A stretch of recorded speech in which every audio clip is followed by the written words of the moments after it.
ਇਕ ਓੰਕਾਰ ਸਤਨਾਮ ਕਰਤਾ ਪੁਰਖ ਨਿਰਭਉ ਨਿਰਵੈਰ ਅਕਾਲ ਮੂਰਤ ਅਜੂਨੀ ਸੈਭੰ ਗੁਰ ਪ੍ਰਸਾਦ। ਵਾਹਿਗੁਰੂ ਜੀ ਕਾ ਖਾਲਸਾ, ਵਾਹਿਗੁਰੂ ਜੀ ਕੀ ਫਤਿਹ। ਗਿਆਨੀ ਦਿੱਤ ਸਿੰਘ ਜੀ ਦੀ ਰਚਨਾ ਸਾਧੂ ਦਇਆਨੰਦ ਤੇ ਮੇਰਾ ਸੰਵਾਦ, ਭਾਗ ਦੂਜਾ। ਦੋਹਰਾ। ਹੁਣ ਸੁਣੀਏ ਉਸ ਬਾਤ ਨੂੰ ਜੋ ਸੁਆਮੀ ਜੀ ਨਾਲ ਮੇਰੀ ਹੋਈ ਸੱਜਣੋ, ਸੋਚੋ ਨਾਲ ਖਿਆਲ। ਅੱਜ ਤੀਕ ਉਹ ਲੋਕ ਹਨ ਜ਼ਿੰਦੇ ਇਸ ਜਹਾਨ, ਸੱਚ ਝੂਠ ਜੋ ਮੁੱਝ ਦਾ ਆਪੇ ਲੈਣ ਪਛਾਣ। ਭਾਵ ਉਹਨਾਂ ਦਿਨਾਂ ਵਿੱਚ ਮੈਂ ਚੱਠਿਆਂ ਵਾਲੇ ਰਹਿੰਦਾ ਹੁੰਦਾ ਸਾਂ, ਪਰੰਤੂ ਮੈਨੂੰ ਚਰਚਾ ਵਾਰਤਾ ਕਰਨ ਦਾ ਬਹੁਤ ਚਾਅ ਹੁੰਦਾ ਸੀ। ਇਸ ਵਾਸਤੇ ਲਾਹੌਰ ਵਿੱਚ ਮਹੀਨੇ ਜਾਂ 2 ਮਹੀਨੇ ਮਗਰੋਂ ਜ਼ਰੂਰ ਆਉਂਦਾ ਸਾਂ। ਔਰ ਲਾਲਾ ਰੋਟੂ ਰਾਮ ਜੀ ਹਕੀਮ ਨੂੰ, ਜੋ ਮੀਆਂ ਖਾਂ ਦੀ ਹਵੇਲੀ ਦੇ ਪਾਸ ਰਹਿੰਦੇ ਹਨ, ਮਿਲਿਆ ਕਰਦਾ ਸਾਂ। ਔਰ ਸੂਤਰ ਮੰਡੀ ਵਿੱਚ ਸਰਦਾਰ ਮਹਾਂ ਸਿੰਘ ਦੀ ਹਵੇਲੀ ਵਿੱਚ, ਜਿੱਥੇ ਉਹਨਾਂ ਦੇ ਸਪੁੱਤਰ ਸਰਦਾਰ ਨਿਹਾਲ ਸਿੰਘ ਜੀ ਅਤੇ ਸਰਦਾਰ ਸਵਾਇਆ ਸਿੰਘ ਜੀ ਰਹਿੰਦੇ ਸਨ, ਇੱਕ ਸਾਧੂ ਪਾਸ ਨਿਵਾਸ ਕਰਦਾ ਹੁੰਦਾ ਸਾਂ। ਜਿਸ ਤੇ ਦਿਨ ਵੇਲੇ ਤਾਂ ਭਾਈ ਜਵਾਹਰ ਸਿੰਘ ਜੀ ਨਾਲ, ਜੋ ਅਜੇ ਥੋੜੇ ਚਿਰ ਤੋਂ ਹੀ ਰੇਲਵੇ ਦਫ਼ਤਰ ਵਿੱਚ ਨੌਕਰ ਹੋਏ ਸਨ, ਅਤੇ ਲਾਲਾ ਰੋਡੂ ਰਾਮ ਜੀ ਨਾਲ ਗਿਆਨ ਗੋਸ਼ਟ ਕਰਦਾ ਰਹਿੰਦਾ ਸਾਂ। ਔਰ ਰਾਤ ਨੂੰ ਉੱਥੇ ਆ ਕੇ ਆਸ਼ਰਾਮ ਕਰਦਾ ਸਾਂ। ਉਹਨਾਂ ਦਿਨਾਂ ਵਿੱਚ ਸੁਆਮੀ ਸੰਪਤਗਿਰੀ ਜੀ ਨਾਲ, ਜੋ ਇੱਕ ਉਪਨਿਖਦਾਂ ਅਤੇ ਵੇਦਾਂਤ ਦੇ ਅਤਿਅੰਤ ਹੀ ਪ੍ਰਸਿੱਧ ਪੰਡਿਤ ਔਰ ਸੰਨਿਆਸੀ ਸਾਧੂ ਸਨ, ਕਦੇ ਕਦੇ ਆਪਣੀ ਮੰਡਲੀ ਸਮੇਤ ਆ ਕੇ ਮੰਗਲਾਂ ਦੇ ਵਿਸ਼ਾਲੇ ਰਹਿੰਦੇ ਹੁੰਦੇ ਸਨ, ਮੰਗਲਾਂ ਦੇ ਸ਼ਿਵਾਲੇ ਰਹਿੰਦੇ ਹੁੰਦੇ ਸਨ। ਮੈਂ ਅਤੇ ਭਾਈ ਜਵਾਹਰ ਸਿੰਘ ਜੀ ਜਾ ਕੇ ਪ੍ਰਸ਼ਨ ਕਰਦੇ ਹੁੰਦੇ ਸੀ। ਜਿਸ ਤਰ੍ਹਾਂ ਅਸੀਂ ਤਿੰਨੇ ਮਿੱਤਰ, ਭਾਈ ਈਸ਼ਰ ਸਿੰਘ ਜੀ ਸੰਤ ਨਿਰਮਲੇ ਔਰ ਭਾਈ ਬਿਸ਼ਨ ਸਿੰਘ ਜੀ ਸੰਤ ਨਿਰਮਲਿਆਂ ਨਾਲ, ਜੋ ਵੇਦਾਂਤ ਦੇ ਵੱਡੇ ਵੱਡੇ ਪੰਡਿਤ ਸਨ, ਔਰ ਉਹ ਕਦੇ ਕਦੇ ਲਾਹੌਰ ਆ ਕੇ ਰਹਿੰਦੇ ਹੁੰਦੇ ਸਨ, ਜ਼ਰੂਰ ਜਾ ਕੇ ਵਿਚਾਰ ਕਰਦੇ ਅਤੇ ਵੇਦਾਂਤ ਦੇ ਵੱਡੇ ਵੱਡੇ ਪ੍ਰਕਰਣਾਂ ਉੱਪਰ ਉੱਤਰ ਪ੍ਰਸ਼ਨਾਂ ਦੇ ਪ੍ਰਸੰਗ ਚਲਾਉਂਦੇ ਸਨ, ਜਿਸ ਤੇ ਸ਼ਹਿਰ ਦੇ ਬਹੁਤ ਸਾਰੇ ਸੱਜਣ ਸਾਡੇ ਵਾਕਿਫ ਹੋ ਗਏ ਸਨ। ਦੋਹਰਾ। ਉਹਨਾਂ ਦਿਨਾਂ ਵਿੱਚ ਆ ਗਏ ਸੁਆਮੀ ਜੀ ਇਸ ਦੇਸ਼, ਲੁਧਿਆਣੇ ਤੇ ਜਿਨ ਕਰਾ ਵਿੱਚ ਲਾਹੌਰ ਪ੍ਰਵੇਸ਼। ਭਾਵ ਉਹਨਾਂ ਦਿਨਾਂ ਵਿੱਚ ਹੀ 19 ਅਪ੍ਰੈਲ ਸੰਮਤ 1877 ਈਸਵੀ ਨੂੰ ਸੁਆਮੀ ਦਇਆਨੰਦ ਜੀ ਲਾਹੌਰ ਆ ਗਏ। ਅਰੇ ਆ ਕੇ ਸ਼੍ਰੀ ਮਾਨਯ ਗੁਰਪੁਰ ਨਿਵਾਸੀ ਰਤਨ ਚੰਦ ਜੀ ਦਾਹੜੀ ਵਾਲੇ ਦੇ ਬਾਗ ਵਿੱਚ ਉਤਰੇ। ਉਹਨਾਂ ਦਿਨਾਂ ਵਿੱਚ ਮੈਂ ਅਤੇ ਸਰਦਾਰ ਅਤਰ ਸਿੰਘ ਜੀ ਗੁਰਪੁਰ ਨਿਵਾਸੀ ਜੈਲਦਾਰ ਕਿਸ਼ਨਪੁਰਾ, ਜ਼ਿਲ੍ਹਾ ਫਿਰੋਜ਼ਪੁਰ, ਤਹਿਸੀਲ ਜੀਰਾ ਦੇ ਕਿਸੇ ਕੰਮ ਲਈ ਲਾਹੌਰ ਆਏ ਹੋਏ ਸੀ। ਅਤੇ ਲੋਕਾਂ ਦੀ ਜ਼ੁਬਾਨੀ ਇਹ ਆਮ ਤੌਰ ਪਰ ਚਰਚਾ ਸੁਣਿਆ ਕਿ ਇੱਕ ਪੰਡਿਤ ਆਇਆ ਹੈ, ਜਿਸ ਦੇ ਸਾਹਮਣੇ ਚਰਚਾ ਵਿੱਚ ਕੋਈ ਬੋਲ ਨਹੀਂ ਸਕਦਾ। ਸਰਦਾਰ ਅਤਰ ਸਿੰਘ ਜੀ ਗਿਆਨ ਗੋਸ਼ਟ ਕਰਨ ਲਈ ਬਹੁਤ ਤਕੜੇ ਸੀ, ਪਰੰਤੂ ਭਾਵੇਂ ਉਹ ਉਮਰਾ ਕਰਕੇ ਬਿਰਧ ਵੀ ਸਨ, ਕਿੰਤੂ ਫਿਰ ਵੀ ਬੋਲਣੇ ਸਮੇਂ ਉਕਤੀ ਯੁਕਤੀਆਂ ਵਿੱਚ ਜੁਆਨਾਂ ਨੂੰ ਪਾਸੇ ਕਰਦੇ ਸਨ। ਉਸ ਵੇਲੇ ਮੈਂ ਯਾਰ ਇਸ ਸਰਦਾਰ ਸਾਹਿਬ ਨੇ ਸਲਾਹ ਕੀਤੀ ਕਿ ਚਲੋ ਅੱਜ ਉਸ ਪੰਡਿਤ ਨਾਲ ਚਰਚਾ ਕਰੀਏ, ਔਰ ਦੇਖੀਏ ਜੋ ਉਹ ਕਿਤਨੇ ਕੁ ਪਾਣੀ ਵਿੱਚ ਹੈ। ਤਦ ਅਸੀਂ ਦੋਨੋਂ ਮਿਲ ਕੇ ਭਾਈ ਜਵਾਹਰ ਸਿੰਘ ਜੀ ਅਤੇ ਲਾਲਾ ਰੋਡੂ ਰਾਮ ਜੀ ਪਾਸ ਗਏ, ਔਰ ਸਲਾਹ ਕੀਤੀ ਕਿ ਚਲੋ ਉਸ ਸਾਧ ਪੰਡਿਤ ਨਾਲ ਸੰਵਾਦ ਕਰੀਏ ਅਤੇ ਦੇਖੀਏ ਜੋ ਕਿਆ ਸਿੱਧ ਕਰਦਾ ਹੈ ਅਤੇ ਉਸ ਦਾ ਮਤ ਕਿਆ ਹੈ। ਫਿਰ ਅਸੀਂ ਚਾਰੇ ਮਿਲ ਕੇ ਸੰਧਿਆ ਦੇ 5 ਵਜੇ ਪੰਡਿਤ ਦਇਆਨੰਦ ਜੀ ਦੇ ਡੇਰੇ ਬਾਗ ਵਿੱਚ ਗਏ, ਔਰ ਜਾ ਕੇ ਕਿਆ ਦੇਖਿਆ, ਜੋ ਇੱਕ ਵੱਡਾ ਰਿਸ਼ਟ ਪੁਸ਼ਟ ਸਾਧੂ ਨੰਗਾ ਤਕੀਆ ਲਾ ਕੇ ਗੁਦੇਲੇ ਪਰ ਬੈਠਾ ਹੈ, ਜਿਸ ਦੇ ਸਿਰ ਮੂੰਹ ਪਰ ਤਾਜੀ ਹੀ ਹਜਾਮਤ ਕਰਾਈ ਹੋਈ ਹੈ, ਔਰ ਜਾਲੀਦਾਰ ਫੁੰਮਣ ਵਾਲੀ ਚਿੱਟੀ ਟੋਪੀ ਉਸ ਦੇ ਸਿਰ ਪਰ ਹੈ। ਉਸ ਸਮੇਂ ਸ਼ਹਿਰ ਦੇ ਬਹੁਤ ਸਾਰੇ ਆਦਮੀ ਉਸ ਪਾਸ ਬੈਠੇ ਉੱਤਰ ਪ੍ਰਸ਼ਨ ਕਰਦੇ ਸਨ, ਪਰੰਤੂ ਪੰਡਤ ਜੀ ਜੈਸਾ ਉਸ ਵੇਲੇ ਫੁਰੇ ਉਸੇ ਉਸੇ ਉੱਤਰ ਸਭ ਨੂੰ ਦੇ ਰਹੇ ਸਨ। ਤਦ ਅਸੀਂ ਵੀ ਜਾ ਕੇ ਪਾਸ ਬੈਠੇ ਔਰ ਉਹਨਾਂ ਦਾ ਬੋਲਣ ਵਾਲਾ ਢੰਗ ਤਾੜਦੇ ਰਹੇ ਕਿ ਕਿਸ ਚਾਲ ਚੱਲਦੇ ਹਨ। ਜਦ ਸਾਨੂੰ 20 ਕੁ ਮਿੰਟ ਬੈਠਿਆਂ ਨੂੰ ਹੋ ਗਏ, ਤਦ ਭਾਈ ਜਵਾਹਰ ਸਿੰਘ ਹੋਰਾਂ ਨੇ ਮੇਰੀ ਵੱਲ ਤੱਕ ਕੇ ਸੈਨਤ ਕੀਤਾ ਕਿ ਕੁਝ ਪੁੱਛ ਲਵੋ। ਜਿਸ ਪਰ ਮੈਂ ਅੱਗੇ ਹੋ ਕੇ ਆਖਿਆ ਕਿ ਸੰਤ ਜੀ, ਮੈਂ ਕੁਝ ਆਪ ਅੱਗੇ ਪ੍ਰਸ਼ਨ ਕਰਨਾ ਚਾਹੁੰਦਾ ਹਾਂ। ਇਸ ਬਾਤ ਨੂੰ ਸੁਣ ਕੇ ਉਹਨਾਂ ਨੇ ਕਿਹਾ ਕਿ ਪੁੱਛੋ, ਕਿਆ ਪੁੱਛਦੇ ਹੋ। ਜਿਸ ਪਰ ਮੈਂ ਇਹ ਪ੍ਰਸ਼ਨ ਕੀਤਾ ਕਿ ਦੱਸੋ, ਇਸ ਜਗਤ ਦਾ ਕਰਤਾ ਕੌਣ ਹੈ। ਇਸ ਮੇਰੇ ਕਥਨ ਨੂੰ ਸੁਣਦੇ ਸਾਰ ਅੱਗੋਂ ਇਹ ਉੱਤਰ ਦਿੱਤਾ ਕਿ ਜਗਤ ਦਾ ਕਰਤਾ ਈਸ਼ਵਰ ਹੈ। ਜਿਸ ਪਰ ਮੈਂ ਪੁੱਛਿਆ ਕਿ ਈਸ਼ਵਰ ਇਸ ਜਗਤ ਨੂੰ ਆਪਣੇ ਆਪ ਤੇ ਅਰਥਾਤ ਆਪਣੇ ਵਿੱਚੋਂ ਪੈਦਾ ਕਰਦਾ ਹੈ ਕਿ ਆਪਣੇ ਤੇ ਭਿੰਨ ਕਿਸੇ ਹੋਰ ਵਸਤੂ ਤੇ। ਇਸ ਦਾ ਉੱਤਰ ਪੰਡਤ ਜੀ ਨੇ ਉਸੇ ਵੇਲੇ ਇਹ ਦਿੱਤਾ ਕਿ ਈਸ਼ਵਰ ਆਪਣੇ ਆਪ ਵਿੱਚੋਂ ਕਿੱਥੋਂ ਕਰੇਗਾ, ਕਿਉਂਕਿ ਉਹ ਨਿਰਾਕਾਰ ਹੈ, ਕਿੰਤੂ ਚਾਰੇ ਪ੍ਰਮਾਣੂਆਂ ਤੇ ਸ੍ਰਿਸ਼ਟੀ ਦੀ ਰਚਨਾ ਕਰਦਾ ਹੈ। ਜਿਸ ਪਰ ਮੈਂ ਫਿਰ ਇਹ ਪ੍ਰਸ਼ਨ ਕੀਤਾ ਕਿ ਉਹ ਪ੍ਰਮਾਣੂ ਕਿੱਥੋਂ ਲਿਆਉਂਦਾ ਹੈ ਜਿਨ੍ਹਾਂ ਨਾਲ ਜਗਤ ਰਚਦਾ ਹੈ। ਇਸ ਬਾਤ ਨੂੰ ਸੁਣ ਕੇ ਪੰਡਿਤ ਜੀ ਬੋਲੇ ਕਿ ਇਹ ਤ੍ਰਿਸ ਰੇਣੂ ਜੋ ਆਕਾਸ਼ ਵਿੱਚ ਭ੍ਰਮਣ ਕਰਦੇ ਦਿਖਾਈ ਦਿੰਦੇ ਹਨ, ਇਹਨਾਂ ਨੂੰ ਹੀ ਆਪਸ ਵਿੱਚ ਮਿਲਾ ਕੇ ਦੁਵਣ ਅਤੇ ਤ੍ਰਿਆਣਕ ਬਣਾ ਕੇ ਜਗਤ ਦੀ ਰਚਨਾ ਕਰ ਦਿੰਦਾ ਹੈ। ਇਤਨਾ ਆਖਣ ਪਰ ਮੈਂ ਜਾਣ ਲੀਤਾ ਕਿ ਪੰਡਿਤ ਜੀ ਨਿਆਇਕ ਮਤ ਪਰ ਚੱਲਣਗੇ। ਜਿਸ ਦਾ ਉੱਤਰ ਮੈਂ ਇਹ ਪੁੱਛਿਆ ਕਿ ਪ੍ਰਮਾਣੂ ਕਿਤਨੇ ਹਨ ਜਿਨ੍ਹਾਂ ਤੇ ਇਹ ਪ੍ਰਪੰਚ ਬਣਦਾ ਹੈ, ਔਰ ਇਹਨਾਂ ਦੁਆਰੇ ਕਿਸ ਤਰ੍ਹਾਂ ਈਸ਼ਵਰ ਜਗਤ ਰਚਨਾ ਕਰ ਲੈਂਦਾ ਹੈ। ਇਸ ਦਾ ਕਰਮ ਖੋਲ ਕੇ ਦੱਸੋ। ਸੁਣਦੇ ਸਾਰ ਹੀ ਪੰਡਿਤ ਜੀ ਆਖਣ ਲੱਗੇ ਕਿ ਆਕਾਸ਼ ਵਿੱਚ ਪ੍ਰਿਥਵੀ, ਜਲ ਅਤੇ ਵਾਯੂ ਦੇ ਪ੍ਰਮਾਣ ਸੂਖਮ ਰੂਪ ਹੋ ਕੇ ਫੈਲੇ ਹੋਏ ਭ੍ਰਮਣ ਕਰਦੇ ਹਨ, ਜਿਨ੍ਹਾਂ ਨੂੰ ਈਸ਼ਵਰ ਨੇ ਆਪਣੀ ਸ਼ਕਤੀ ਦੁਆਰੇ ਜੁਦੇ ਮਿਲਾ ਦਿੱਤਾ। ਇਹਨਾਂ ਤੋਂ ਫਿਰ ਯਥਾ ਕਰਮ ਇਹ ਸਥੂਲ ਬ੍ਰਹਮੰਡ ਉਤਪਤ ਹੋ ਗਿਆ। ਜੈਸਾ ਕਿ ਪ੍ਰਿਥਵੀ ਦੇ ਪ੍ਰਮਾਣੂਆਂ ਤੇ ਪ੍ਰਿਥਵੀ, ਜਲ ਦਿਆਂ ਤੇ ਜਲ, ਅਗਨੀ ਦਿਆਂ ਪ੍ਰਮਾਣੂਆਂ ਤੇ ਅਗਨੀ, ਅਤੇ ਵਾਯੂ ਦਿਆਂ ਪ੍ਰਮਾਣੂਆਂ ਤੇ ਵਾਯੂ ਹੋ ਗਈ। ਅੱਗੇ ਇਹਨਾਂ ਤੋਂ ਨਾਨਾ ਪ੍ਰਕਾਰ ਦੀ ਸ੍ਰਿਸ਼ਟੀ ਪੈਦਾ ਹੋ ਗਈ। ਮੈਂ ਇਸ ਕਥਨ ਨੂੰ ਸੁਣ ਕੇ ਪੁੱਛਿਆ ਕਿ ਇਹਨਾਂ ਚਾਰਾਂ ਤੱਤਾਂ ਦੇ ਪ੍ਰਮਾਣੂ ਅੱਗੇ ਹੀ ਬਣੇ ਹੋਏ ਸਨ ਕਿ ਇਹਨਾਂ ਨੂੰ ਹੀ ਈਸ਼ਵਰ ਨੇ ਰਚਿਆ ਸਾ, ਅਰਥਾਤ ਪ੍ਰਮਾਣੂ ਅਨਾਦਿ ਹਨ ਕਿ ਨਾਦਿ, ਜਿਨ੍ਹਾਂ ਨਾਲ ਈਸ਼ਵਰ ਜਗਤ ਰਚਦਾ ਹੈ।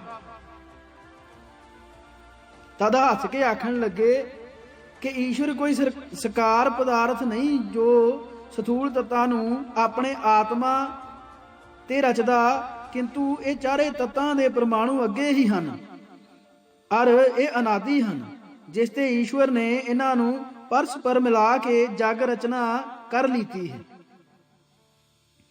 ਇਸ ਨੂੰ ਸੁਣ ਕੇ ਮੈਂ ਹੱਸ ਪਿਆ ਅਰੇ ਆਖਿਆ ਕਿ ਪੰਡਿਤ ਜੀ, ਆਪਦੇ ਕਥਨ ਤੋਂ ਤਾਂ ਈਸ਼ਵਰ ਇੱਕ ਕਾਰੀਗਰ ਰਾਜ ਵਾਂਗ ਸਿੱਧ ਹੁੰਦਾ ਹੈ। ਜਿਸ ਤਰ੍ਹਾਂ ਉਹ ਇੱਟਾਂ, ਚੂਨਾ, ਗਾਰਾ ਅਤੇ ਲੱਕੜੀ ਆਦਿਕ ਦਾ ਕਰਤਾ ਨਹੀਂ ਹੁੰਦਾ, ਕਿੰਤੂ ਉਹਨਾਂ ਨੂੰ ਤਰਤੀਬਵਾਰ ਮਿਲਾ ਕੇ ਇੱਕ ਮਕਾਨ ਬਣਾ ਦਿੰਦਾ ਹੈ। ਇਸੇ ਤਰ੍ਹਾਂ ਈਸ਼ਵਰ ਦਾ ਵੀ ਹਾਲ ਹੈ, ਜੋ ਇਹਨਾਂ ਪ੍ਰਮਾਣੂਆਂ ਦਾ ਕਰਤਾ ਨਹੀਂ, ਕਿੰਤੂ ਇਹਨਾਂ ਨੂੰ ਨਾਲ ਮਿਲਾ ਕੇ ਜਗਤ ਨੂੰ ਇਸ ਢਾਂਚੇ ਪਰ ਲਿਆਉਣ ਦੀ ਸ਼ਕਤੀ ਰੱਖਦਾ ਹੈ। ਅਰਥਾਤ ਇਹ ਪੰਜੇ ਤੱਤ ਅੱਗੇ ਹੀ ਬਣੇ ਹੋਏ ਸਨ, ਪਰ ਵਿਧੀ ਪੂਰਵਕ ਨਹੀਂ ਸੇ, ਜਿਨ੍ਹਾਂ ਨੂੰ ਯਥਾਕ੍ਰਮ ਇਕੱਠੇ ਕਰਕੇ ਈਸ਼ਵਰ ਨੇ ਇਹ ਨਦੀਆਂ, ਪਹਾੜ, ਬ੍ਰਿਖ ਆਦਿਕ ਰਚਨਾ ਬਣਾ ਦਿੱਤੀਆਂ, ਜਿਸ ਪਰ ਇਹ ਸਾਰੇ ਕਾਰੋਬਾਰ ਹੋਣ ਲੱਗ ਗਏ।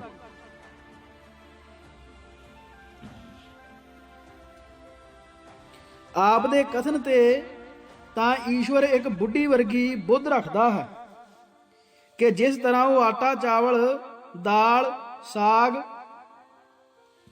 ਪਾਦ ਆਦਿਕ ਜੋ ਅੱਗੇ ਹੀ ਬਣੇ ਹੋਏ ਹਨ ਉਹਨਾਂ ਨੂੰ ਚੌਂਕੇ ਵਿੱਚ ਇਕੱਠੇ ਕਰਕੇ ਫੁਲਕੇ ਅਰ ਪੁਲਾਓ ਬਣਾ ਧਰਦੀ ਹੈ, ਇਸੇ ਤਰ੍ਹਾਂ ਈਸ਼ਵਰ ਨੇ ਵੀ ਇਹੋ ਕੰਮ ਕੀਤਾ ਜੋ ਤੱਤਾਂ ਨੂੰ ਇਕੱਠੇ ਕਰਕੇ ਇਸ ਸ਼ਕਲ ਵਿੱਚ ਲੈ ਆਂਦਾ ਜਿਸ ਨੂੰ ਅਸੀਂ ਜਗਤ ਆਖਦੇ ਹਾਂ।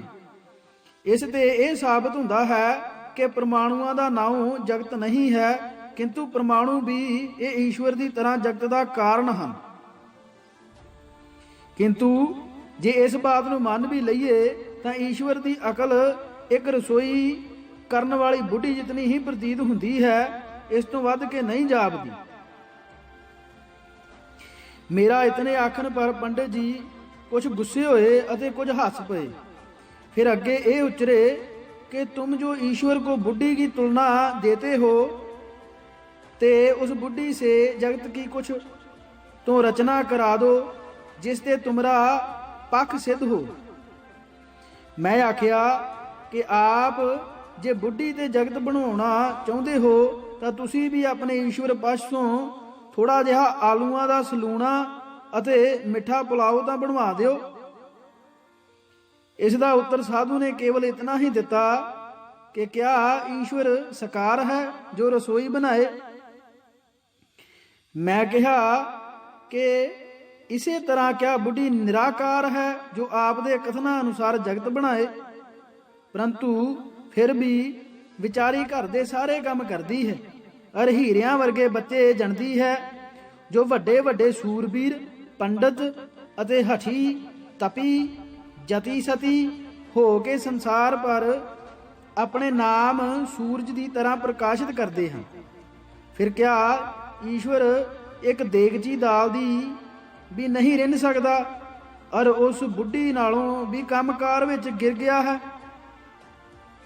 इतनी बात सुनते सार हस पे और आखन लगे कि भाई हमारे ईश्वर से तो चावल नहीं पकाए जाते जब तुम्हारी बुढ़िया अच्छी है। मैं समझ के कि हुण पंडित जी टिचकरां पर आ चले हन आख्या कि निराकार हो के पहाड़ तां बना सकदा है जो अमिट प्रमाण वाले हन, पर बुढ़ियां दी तरह एक दो छटाकां दा फुलका नहीं पका सकदा। इस विच आप दी क्या युक्ति है। इतना सुन के कुछ घबराए और ये दाऊ खेलिया जो मुड़ के फिर पूछण लगे कि भाई तुम्हारा असली तात्पर्य क्या है, उसको बताओ। फिर मैं ओह पूछया कि जगत का करता कौन है। इसका उत्तर मुड़ के फिर स्वामी जी ने यहो दिता कि हमने तो पहले बता दिया कि ईश्वर है, फिर क्या पूछते हो। मैं क्या इस पर जो मैं शंका कीतियां हन उन्हां दा उत्तर आपने नहीं दिता। आपदे कथन ते तां इहो प्रतीत हुंदा है जो ईश्वर पृथ्वी जल आदि तत्तां दा करता नहीं है, किंतु मनुख हाथी घोड़े चिड़ियां बटेरियां दा करता है। सो क्या ये सच है जो ईश्वर अद्धा करता है और अद्धे करता परमाणु हन। इस पर मैं ये भी पुछदा हाँ कि परमाणु नित हन या अनित। इसका उत्तर यह दिता कि नित। तद मैं प्रश्न किया कि दिशा काल अते आत्मा नूं आप नित मनदे हो या अनित। इसका उत्तर भी उन्होंने यहो दिता कि ये सब वस्तुआं नित हन। फिर मैं कहा कि ईश्वर दे नाल सारे ये भी अनादि अते जगत का करता हन। फिर ईश्वर स्वतंत्र करता नहीं है किंतु परतंत्र है। दूसरा आपदे कथन ते तां यही पाया जाता है कि जगत नाम सिर्फ पशु पंखियां और मनुखा आदि वस्तुओं का है, पर इस दे अगे भी जे वध जाइए तो समुंदर पहाड़ चंद सूरज अते तारागण और बनस्पति का नाम सद्या जाएगा। ਪਰੰਤੂ ਪਰਮਾਣੂ ਅਤੇ ਆਕਾਸ਼ ਆਦਿਕ ਪਦਾਰਥਾਂ ਦਾ ਕਰਤਾ ਈਸ਼ਵਰ ਨਾ ਹੋਣ ਕਰਕੇ ਇਹ ਜਗਤ ਨਹੀਂ ਸੱਦੇ ਜਾਣਗੇ। ਅਰ ਜੇ ਇਹਨਾਂ ਨੂੰ ਵੀ ਜਗਤ ਆਖੋਗੇ ਤਾਂ ਇਹਨਾਂ ਦਾ ਕਰਤਾ ਕੋਈ ਹੋਰ ਮੰਨਣਾ ਪਏਗਾ। ਜਿਸ ਤੇ ਜਗਤ ਕਰਤਾ ਕੌਣ ਕਿਹਾ ਜਾਏ, ਆਪ ਇਸ ਦਾ ਉੱਤਰ ਸੋਚ ਕੇ ਦੇਵੋ ਅਰ ਸੋਚੋ ਕਿ ਮੈਂ ਕਿਆ ਆਖਿਆ ਹੈ। ਮੇਰੀ ਇਤਨੀ ਬਾਤ ਨੂੰ ਸੁਣਦਿਆਂ ਕੁਝ ਤੰਗ ਜਿਹੇ ਹੋ ਕੇ ਬੋਲੇ ਕਿ ਹਮ ਤਾਂ ਯਹੀ ਜਾਣਤੇ हैं। ਮੈਂ ਕਿਹਾ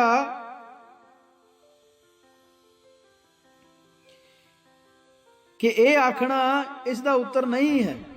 ਫਿਰ ਗੁੱਸੇ ਹੋ ਕੇ ਆਖਣ ਲੱਗੇ कि जाओ तुम कह देवो कि हम जीत गए और स्वामी हार गए।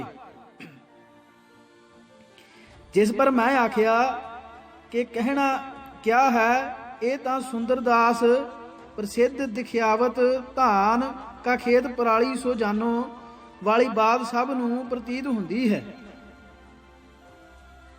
इतने विच जद खिज खिजाऊ हुंदा देखिया तद भाई जवाहर सिंह जी ਅਤੇ ਸਰਦਾਰ ਅਤਰ ਸਿੰਘ ਜੀ ਜੈਲਦਾਰ ਕਿਸ਼ਨਪੁਰਾ ਨੇ ਮੈਨੂੰ ਚੁੱਪ ਕਰਾ ਦਿੱਤਾ ਅਰ ਸੰਧਿਆ ਪੈ ਗਈ। ਅਸੀਂ ਉੱਥੋਂ ਤੁਰ ਕੇ ਆਪਣੇ ਡੇਰੇ ਆ ਗਏ। ਪਹਿਲੇ ਦਿਨ ਦੀ ਚਰਚਾ ਤੋਂ ਸਾਨੂੰ ਇਹ ਪਤਾ ਲੱਗ ਗਿਆ ਕਿ ਇਹ ਸਾਧੂ ਭਾਵੇਂ ਵਿਦਿਆ ਤਾਂ ਪੜ੍ਹਿਆ ਹੋਇਆ ਹੈ ਪਰ ਇਸ ਨੂੰ ਅਨੁਭਵ ਨਹੀਂ ਹੈ, ਸਿਰਫ ਲੀਕੋ ਲੀਕ ਚੱਲ ਰਿਹਾ ਹੈ, ਪਰ ਕਦੇ ਇਸ ਨਾਲ ਫਿਰ ਟਾਕਰਾ ਕਰਾਂਗੇ।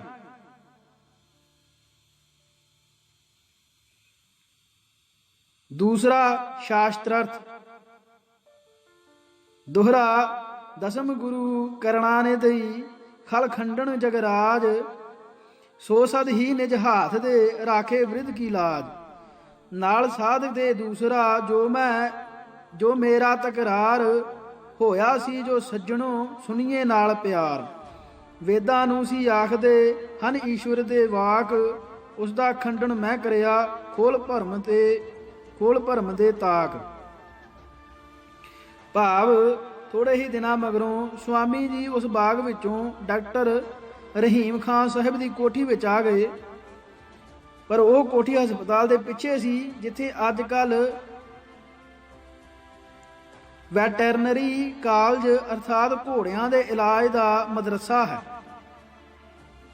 ਇਸ ਜਗ੍ਹਾ ਪਰ ਸਵਾਮੀ ਜੀ ਨੇ ਪ੍ਰਸ਼ਨ ਉੱਤਰ ਦਾ ਪ੍ਰਬੰਧ ਇਸ ਪ੍ਰਕਾਰ ਕੀਤਾ, ਅਸੀਂ 3 ਦਿਨ ਵਿਖਿਆਨ ਦਿਆ ਕਰਾਂਗੇ ਅਰ ਚੌਥਾ ਦਿਨ ਲੋਕਾਂ ਦੇ ਪ੍ਰਸ਼ਨ ਉੱਤਰ ਵਾਸਤੇ ਰੱਖਿਆ ਜਾਏਗਾ। ਪਰੰਤੂ ਹਰ ਇੱਕ ਪ੍ਰਸ਼ਨਕਰਤਾ ਨੂੰ ਇਹ ਬਾਤ ਯਾਦ ਰੱਖਣੀ ਹੋਵੇਗੀ ਕਿ ਉਹ ਉਸੇ ਪ੍ਰਸੰਗ ਪਰ ਉੱਤਰ ਪ੍ਰਸ਼ਨ ਕਰ ਸਕਦਾ ਹੈ। ਜਿਸ ਵਿੱਚ ਸਾਡਾ ਵਿਖਿਆਨ ਹੋਵੇਗਾ ਉਸ ਤੇ ਉਲੰਘ ਕੇ ਕੋਈ ਬਾਤ ਵੀ ਨਹੀਂ ਆਖ ਸਕੇਗਾ। ਇਤਨੀ ਪ੍ਰਤਿਗਿਆ ਕਰਕੇ ਤਦ ਉਹਨਾਂ ਨੇ ਆਪਣਾ ਵਿਖਿਆਨ ਵੇਦਾਂ ਦੇ ਈਸ਼ਵਰਯ ਹੋਣ ਪਰ ਦੇਣਾ ਆਰੰਭ ਕੀਤਾ ਔਰ ਲੋਕਾਂ ਪਰ ਇਹ ਸਾਬਤ ਕਰਨਾ ਚਾਹਿਆ ਕਿ ਵੇਦ ਪੌਰਖੇ ਅਰਥਾਤ ਮਨੁੱਖਾਂ ਦੇ ਕੀਤੇ ਹੋਏ ਨਹੀਂ ਕਿੰਤੂ ਈਸ਼ਵਰ ਰਚਿਤ ਹਨ, ਜਿਸ ਤੇ ਇਹਨਾਂ ਨੂੰ ਈਸ਼ਵਰ ਦੀ ਬਾਣੀ ਸਮਝ ਕੇ ਮੰਨਣਾ ਯੋਗ ਹੈ ਅਤੇ ਇਹ ਈਸ਼ਵਰ ਦਾ ਗਿਆਨ ਹਨ।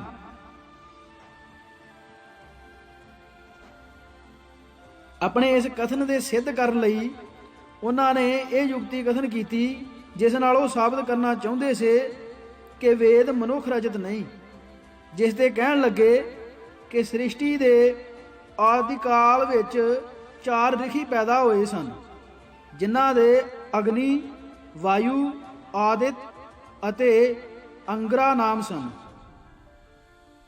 ਔਰ ਇਹਨਾਂ ਹੀ 4 ਰਿਖੀਆਂ ਦੁਆਰੇ ਈਸ਼ਵਰ ਨੇ ਵੇਦਾਂ ਨੂੰ ਰਚਿਆ ਹੈ। ਚਾਰੇ ਰਿਖੀਆਂ ਨੂੰ ਜੋ ਈਸ਼ਵਰ ਦਾ ਗਿਆਨ ਉਤਰਦਾ ਰਿਹਾ ਸੋਈ ਉਹ ਆਪਣੇ ਅਨੁਭਵ ਦੁਆਰਾ ਇਕੱਤਰ ਕਰਦੇ ਰਹੇ, ਜਿਸ ਤੇ ਚਾਰੇ ਵੇਦ ਬਣ ਗਏ। ਸਵਾਮੀ ਜੀ ਦਾ ਇਹ ਕਥਨ ਭਾਵੇਂ ਕੋਈ ਨਵੀਂ ਬਾਤ ਨਹੀਂ ਸੀ, ਕਿਉਂਕਿ ਮਨੂ ਸਮ੍ਰਿਤੀ ਦੇ ਪਹਿਲੇ ਅਧਿਆਇ ਵਿੱਚ ਮਨੂ ਜੀ ਨੇ ਵੀ ਇਹੋ ਕਥਨ ਕੀਤਾ ਹੈ। ਹਾਂ, ਮਨੂ ਸਮ੍ਰਿਤੀ ਨਾਲੋਂ ਸਵਾਮੀ ਦੇ ਕਥਨ ਦਾ ਇਤਨਾ ਵਿਰੋਧ ਜ਼ਰੂਰ ਹੈ ਜੋ ਮਨੂ ਜੀ 3 ਵੇਦ ਆਖਦੇ ਹਨ ਅਤੇ ਸਾਧੂ ਜੀ ਨੇ 4 ਕਥਨ ਕੀਤੇ ਹਨ। ਪਰੰਤੂ ਸਾਧੂ ਜੀ ਦਾ ਇਹ ਕਥਨ ਨਵਾਂ ਇਸ ਵਾਸਤੇ ਪ੍ਰਤੀਤ ਹੁੰਦਾ ਸੀ ਜੋ ਉਸ ਸਮੇਂ ਪੰਜਾਬ ਵਿੱਚ ਇਤਨਾ ਵਿਦਿਆ ਦਾ ਪ੍ਰਚਾਰ ਨਹੀਂ ਸੀ ਜਿਹਾ ਕੋ ਅੱਜ ਕੱਲ। ਇਸ ਵਾਸਤੇ ਲੋਕਾਂ ਨੂੰ ਇਹ ਖਿਆਲ ਇੱਕ ਨਵਾਂ ਪ੍ਰਤੀਤ ਹੁੰਦਾ ਸੀ, ਜਿਸ ਤੇ ਆਖਦੇ ਸਨ ਕਿ ਵੇਖੋ ਜੀ ਸੁਆਮੀ ਮਹਾਰਾਜ ਕੈਸੇ ਵਿਦਵਾਨ ਹਨ, ਜੋ ਵੇਦਾਂ ਦਾ ਇਲਹਾਮ 4 ਰਿਖੀਆਂ ਪਰ ਉਤਰਿਆ ਦੱਸਦੇ ਹਨ ਅਤੇ ਅੱਜ ਤੱਕ ਸਭ ਲੋਕ ਭੁੱਲੇ ਹੋਏ ਸੀ,